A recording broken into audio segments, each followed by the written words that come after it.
Hi, everyone. Welcome to a new episode of Got a Story for You. I'm Phil Junta, your host, writer, and occasional story narrator on this channel. And I do have a bit of a story to read for you today. I have some excerpts from my recently published story, The Torch of Clarity, which just came out in this book, which I've mentioned before, Tales of Steel and Sorcery by Oddity Prodigy Productions.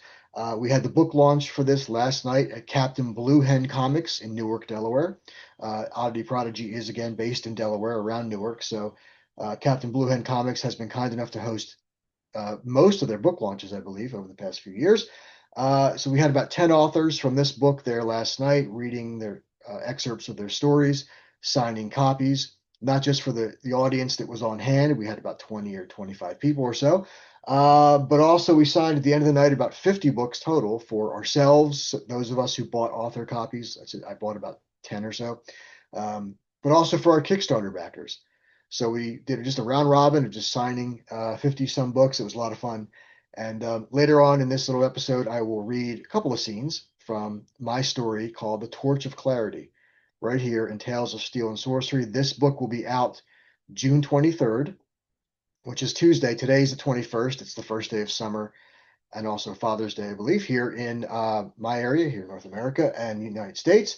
And so I meant to record this episode like a week ago, but I just didn't have the time.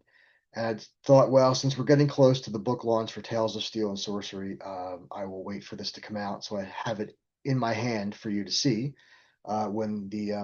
when I could record the episode and do a reading for you. So there's that. That will come up a little bit later. Right now, I do want to catch you up on some just a few pieces of older news. One is the release of my short story collection, Dreams from the Edge of Reality, which came out June 1st.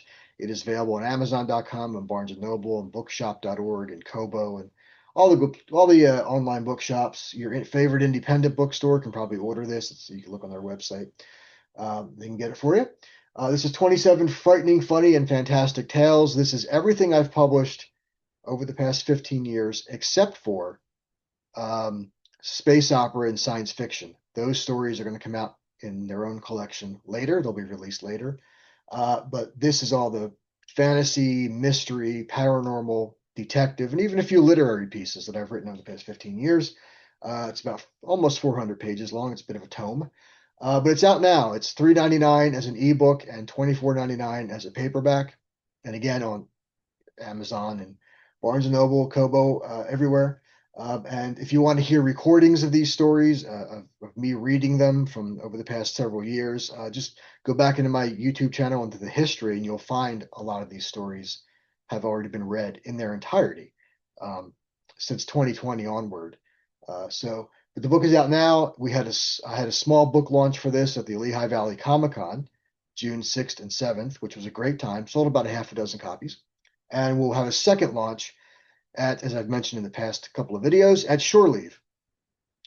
Shore Leave 46 Science Fiction Convention in Lancaster, Pennsylvania, June 10th to the 12th. So I'm looking forward to that as well. And then a week after Shore Leave, I'm going to share my screen here if you don't mind. About a week after Shore Leave, in fact, here is Shore Leave. Here is the author guest list for Shore Leave. I just happen to be on that page. And I've shown you this list before. This is some folks from Oddity Prodigy Productions. That's the publisher of Tales of Steel and Sorcery. Here's Patrick Conlon from that group. He read his story last night. Here's Jacob Jones Goldstein, first guy here on the list here. He read from his story last night. And it was a great time to see these folks and spend time with them. And uh, one note while I'm here, we have you see Robert Greenberger on this list. You'll see Aaron Rosenberg and of course Hildy Silverman uh, with Crazy Eight Press. Those three plus Dayton Ward and myself and a bunch of other writers have submitted stories to an upcoming steampunk anthology called Southwatch Stories.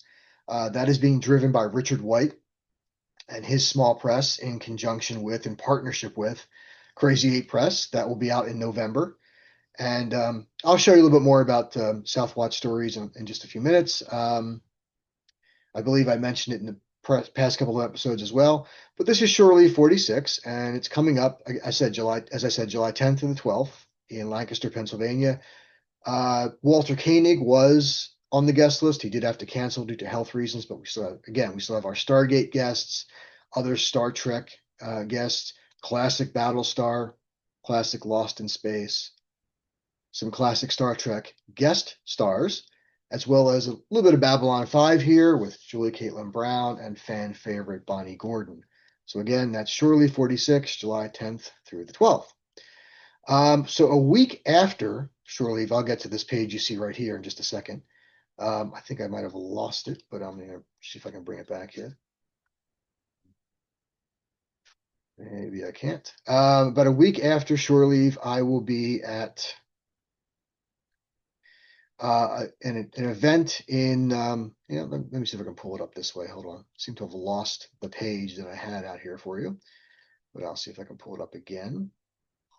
Under my upcoming events, we have a League of Extraordinary Authors, and this is an event for authors over 50, which I am. Don't remind me. At the Osher Lifelong Learning Institute in Wilmington as part of the University of Delaware. It's 11 a.m. to 3 p.m. on Saturday, July 18th. It is a book fair with a bunch of, again, participating authors, all of which are over 50. Here's my name down here. Here's the list of authors, and I will, of course, include a link to this and to Shore Leave in the notes below the show, but you can see the list of authors here and some of the books that they're going to be bringing with them at the League of Extraordinary Authors Book Fair, 11 a.m. to 3 p.m., Saturday, July 18th at the Osher Lifelong Learning Institute. So again, I'll have the link to that in the notes below the show here, the video here. A couple of other things. I did talk about Tales of Steel and Sorcery. It'll be out June 23rd. This is the Oddity Prodigy Productions website. This is the publisher. They have a number of wonderful anthologies. This is their 5th one. And I will read my story from this in a little bit. So I'll have this link below the show notes as well. What else is going on? I mentioned Shore Leave. I mentioned the League of Extraordinary Authors, Tales of Steel and Sorcery, my short story collection. Oh, regarding my short story collection, if you happen to be a member of Library Thing, which is sort of a competitor to Goodreads, if you will, the place where you can discuss books, discuss authors, catalog all of your books as a reader, catalog all of your books as a writer as well. And so I have a page here, as you can see. And if you look over here on the right sidebar under early reviewers, where my mouse is dancing around, early reviewers is a program where authors can offer free copies of their books for people to win and then review. Not just here on Library Thing, but you can leave your review on Goodreads. You can leave a review on Amazon, which we, of course, appreciate. As you can see, some of my past offerings are listed here. I did a giveaway for By Your Side in 2024 and for Testing a Prisoner in 2023. So Dreams from the Edge of Reality, the new collection I just released, I'll be doing a giveaway for this starting on July 1st. It will run for 3 weeks. I'm giving away 6 copies in paperback. And what happens is you become a member here on Library Thing for free. You enter the giveaway, and Library Thing will randomly pick 6 winners, send them to me, their addresses and everything, and I'll ship the books out the end of July. So again, that'll be July 1st, run for about 3 weeks here on Library Thing. 6 book giveaway, paperbacks. So if you're a member and you are interested, sign up. You'll see it go live on July 1st. If you come to this page or you come to my author page, I believe, there'll be a listing right here that talks about the current offering, which will be this book here. Alrighty, so that's the giveaway for Dreams from the Edge of Reality on Library Thing. All right, let's see what else is going on. I think that's all the stuff to catch you up with coming up. Oh, there is one more thing. I'm sorry, there's always one more thing. I'll get to this book, Enter Vengeance, in just a second. As I might have mentioned in previous episodes, I have a Halloween story coming out in August. August 31st will be the release of Kashmir Ghost and Graveyards at Night. I have a story called Black Cat, White Skulls. which will be in this Halloween anthology, this autumn anthology. And it's already out on pre-order on Kindle and paperback. The Kindle is $3.99 here, and the paperback is $14.99. All proceeds benefit the Allegheny. Let me go back to my page here real quick. This is the Allegheny Land Preserve, Allegheny Land Trust. Sorry, put the old glasses on here, kid. So all proceeds from this volume benefit the Allegheny Land Trust. Every Mindful Writers Retreat book that we publish. We published about 7 of them now. I'm in about 5 of them, and they each benefit a different charity. And so in this case, the Allegheny Land Trust will receive proceeds from the sale of this book. This is the content for these Mindful Writers Retreat books are provided by the writers who attend the Mindful Writers Retreat every February and every October. I attend faithfully every October.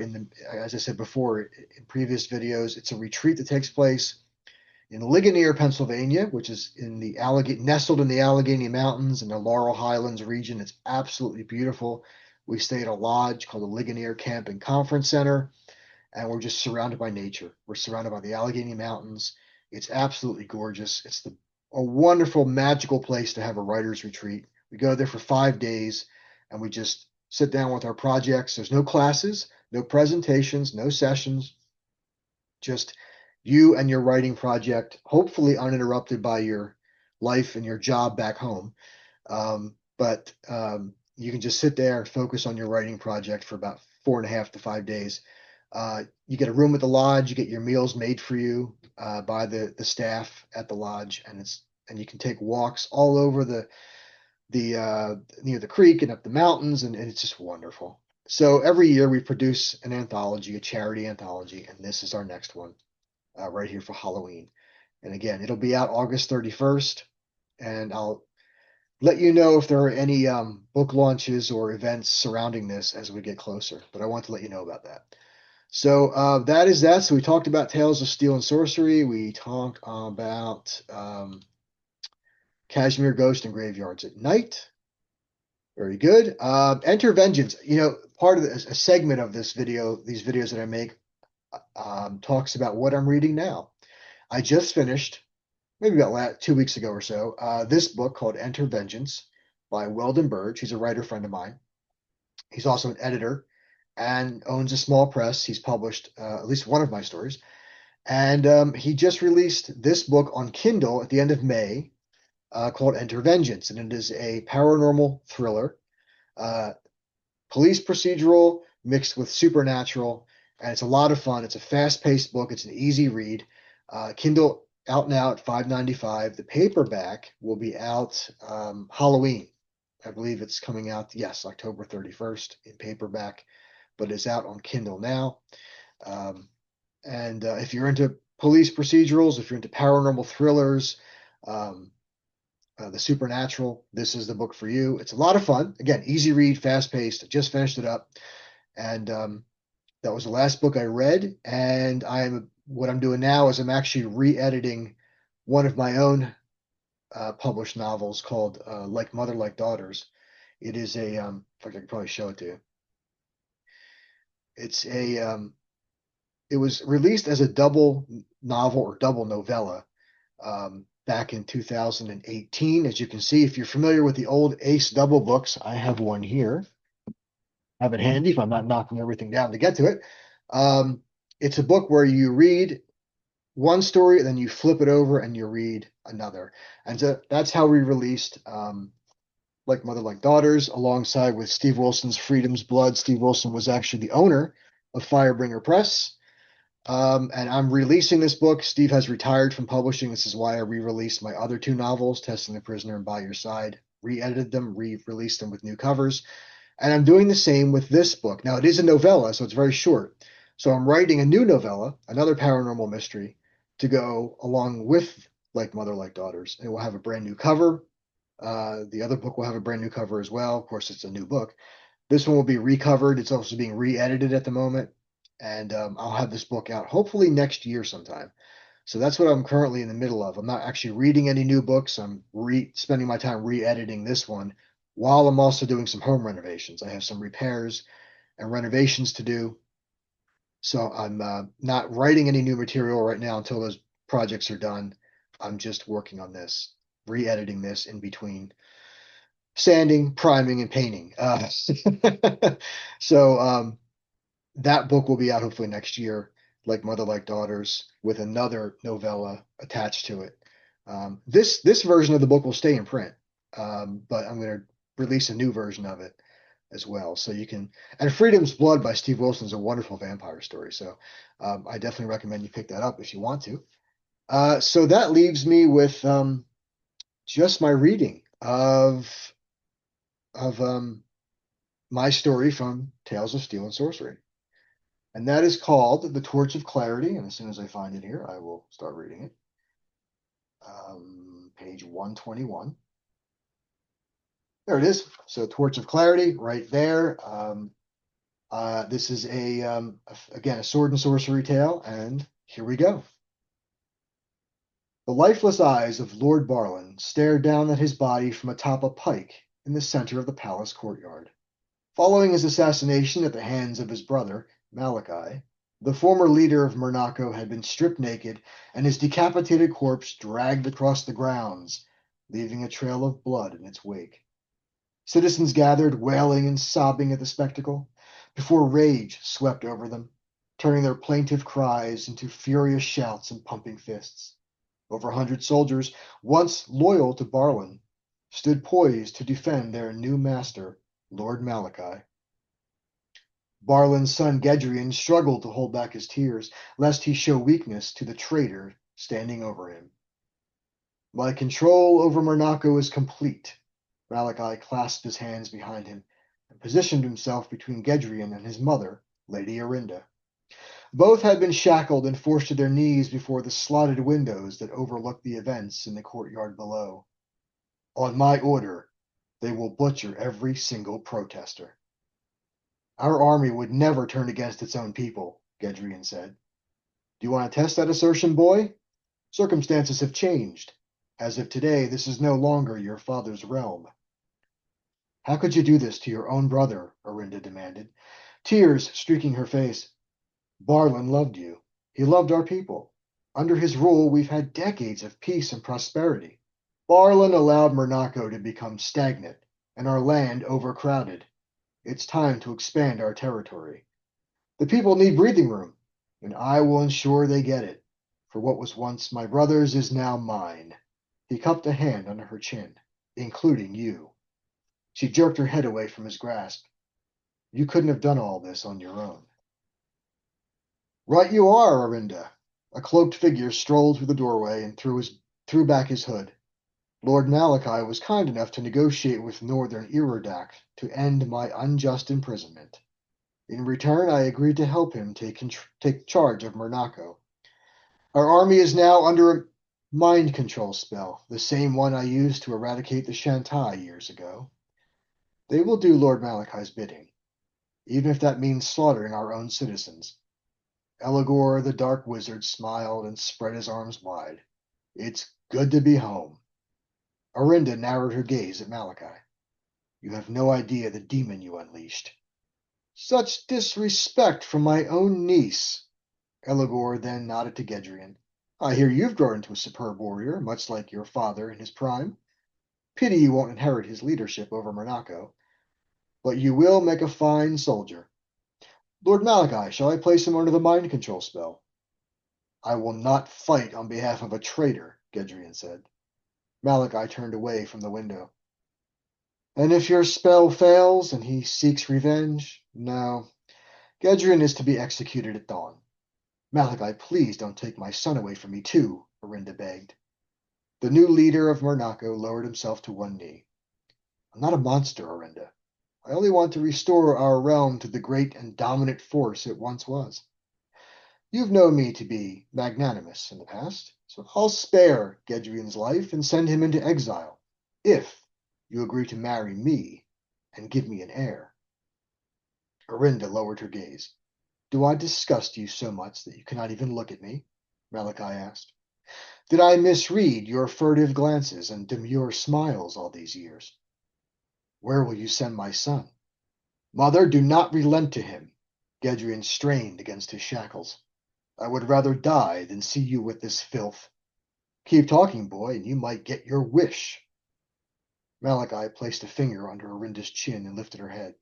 What is your answer, my lady? Where will you send him?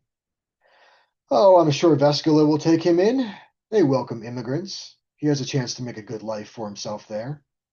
But it's so far away, Orinda said. That's my final offer. Malachi nodded toward the window and the angry chanting beyond. I advise you to take it, unless you want your son to end up down there, beside his father. The Dronir stone amulet around Denori's neck grew warmer as she rowed her dinghy onto the cove of sparkling pink sand on the eastern shore of Threen Island. After beaching the boat, she climbed out and gathered her sword and satchel. The amulet now quivered with such intensity that she cupped her hand over it. Rathek's temple must be close, and the torch with it. As she pushed her way through the jungle, Denori occupied her thoughts by reviewing what she knew about the legend of Rathek. The first sorcerer had been attacked a half-century ago by his jealous young pupil, Eligor. Although injured, Rathek escaped across the Remesian Ocean to this remote island where he conjured a temple out of indigenous Dronir stone. It was from this same stone that Rathek had crafted a talisman called the Torch of Clarity. When possessed by a practitioner of benevolent magic, the torch had the power to nullify any mind control spell. Rathek had planned to test it against Eligor, who was nefarious for using such spells to annihilate entire cultures. But to Denori's knowledge, the torch had never left Threen Island. After trekking for 5 hours, unhindered by anything more than overgrown flora and spiderwebs, she found herself before the vine-covered walls of Rathek's temple. Two giant stone cats flanked the entrance, their claws and fangs bared, and the old sorcerer enchanted two massive feline predators, known as the Crimson Varex, to guard his door. So went the legend. Denori's amulet scratched against her skin, confirming the dealer's claim that it was a remnant of the same stone from which Rathek had hewn the torch. She removed it and slipped it into the pocket of her cloak as she crept toward the entrance and pulled open the heavy wooden door. From her satchel, she produced a lantern and a vial of magnetic metal shavings, which she sprinkled on the hinges. Saji Ulok. After a moment, she strained to pull the door closed. It wouldn't budge. Perfect. I didn't come this far only to get trapped in here. Switching on her lantern, Denori proceeded inside. The narrow corridor was illuminated by strands of glowing vines that wound their way along the walls. She followed them until she came to an anteroom with two doors, right or left. The vines intersected above the door to her right. She started toward it, but whirled and charged through the opposite door. A cloaked skeleton lay on a cot against the far wall. A glint of lantern light reflected off something clutched in his hands. Master Rathek. Denori knelt beside him.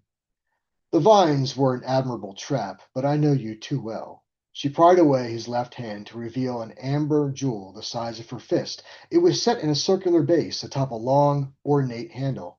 Denori slipped the Torch of Clarity from Rathek's grasp.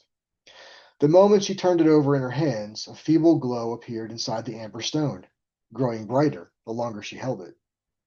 Seems I have the touch with the torch. Denori stood and bowed to Rathek. In the ancient tongue, she apologized for disturbing his slumber. Pernai Senga Irquad, Kenari Rathek.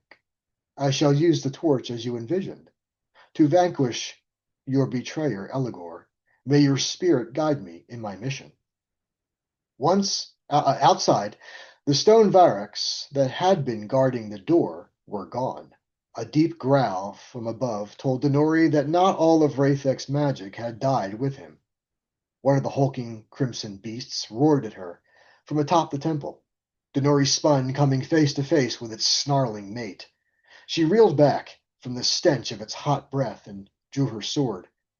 The first Varex leapt from the temple's roof and landed 2 meters away, trapping her between them. In her other hand, the torch's jewel burst into a brilliant radiance.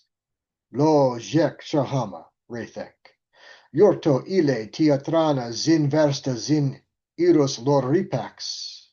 Both Vareks hesitated. She repeated the phrase.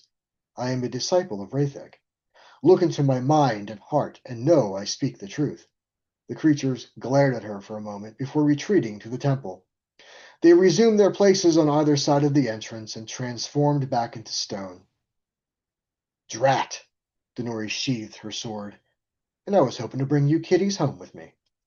All right, those are the first two scenes from Torch of Clarity here in Tales of Steel and Sorcery, which, by the way, if you're a Jonathan Mayberry fan, who just, by the way, won his sixth Bram Stoker Award, a Lifetime Achievement Award, at StokerCon 2 weeks ago. So congratulations to Jonathan. Congratulations to all of the Bram Stoker winners. There is a original tale by Jonathan as part of his Kagan the Damned fantasy series. He has a story in here. And oh, by the way, we had a wonderful time signing all the books, all the people that were there last night at the book signing. Jonathan was, of course, not there. He lives in California. In Sunshine or in Shadow, it's called, and it's part of the Kagan the Damned fantasy series, exclusive story that he gave to, he sold here to these folks, Audi Prodigy Productions. So nice to be once again in an anthology with Jonathan. I had a time travel story published in an anthology where Jonathan was also featured a couple years back. So he's a great guy. I enjoy speaking with him. He was a keynote speaker about 3 years ago at my local writers conference, and it was wonderful. So that's all I have for you in this episode. I think I've went on long enough. Oh, there was one other thing, just briefly, if I may.